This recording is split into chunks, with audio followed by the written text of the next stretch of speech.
Panel में सीटी जो लगी रहती है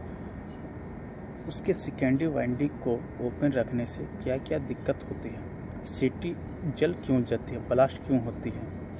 आज इसी के बारे में जानने की कोशिश करेंगे। ट्रांसफार्मर ही की तरह सीटी में भी दो वाइंडिंग होती है, प्राइमरी वाइंडिंग, सेकेंडरी वाइंडिंग। जो जिस तरीके से ट्रांसफार्मर में लॉसेस होती है इस तरीके से सीटी में भी लॉसेस होती है। तो अब हम बात करते हैं कि अब ये ब्लास्ट क्यों होती है सीटी। जब हम पावर सिस्टम में जब सीटी को यूज करते हैं, जब उसमें सप्लाई प्रोवाइड करते हैं,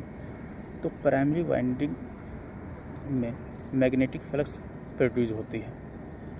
और सेकेंडरी वाइंडिंग में भी मैग्नेटिक फ्लक्स प्रोड्यूस होती है, और ये दोनों का जो डायरेक्शन होती है अपोज करती है, अपोजिट डायरेक्शन में होती है।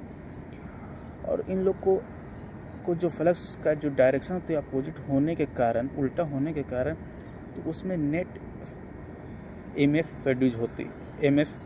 होती है, मैग्नेटिक फ्लक्स प्रोड्यूस होती है। उस मैग्नेटिक फ्लक्स से हमारी कोर एनालाइज होती है, और उस कोर को एनालाइज होने से हमारे जो एमीटर होती है उस एमीटर इस रीडिंग को रीड करके और डिस्प्ले में वो इंडिकेट करती है कि ये इसमें करंट कितनी फ्लो हो रही है। अब इसी का अपोजिट मान लेते हैं उल्टा, जब हमारी सीटी का जो सेकेंडरी वाइंडिंग है इसको ओपन रख देंगे और प्राइमरी वाइंडिंग में जब सप्लाई प्रोवाइड की जाएगी तो प्राइमरी वाइंडिंग में करंट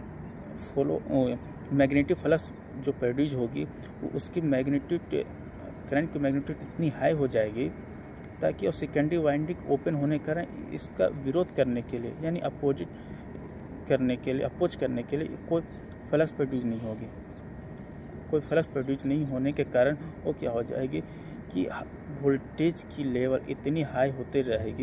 हो जाएगी ताकि उसकी इंसुलेशन है, जो सेकेंडरी वाइंडिंग की जो इंसुलेशन है वाइंडिंग की, वो एक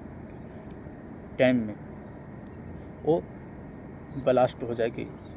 हो जाएगी या फिर इंसुलेशन ब्रेक डाउन हो जाएगी। उसके बाद ये सीरियस केस हो सकता है उस आसपास में जो पर्सन काम करने वाला है उसको भी नुकसान हो सकती है, हार्म हो सकती है, या पैनल को भी डैमेज कर सकती है। इसलिए हम कह सकते हैं कि जब भी सीटी को यूज किया जाता है तो उसको सेकेंडरी वाइंडिंग को क्लोज हमेशा रखा जाता है। क्लोज न रखने के कारण से बहुत सारा हमें नुकसान देखने को लिए मिल जाता है।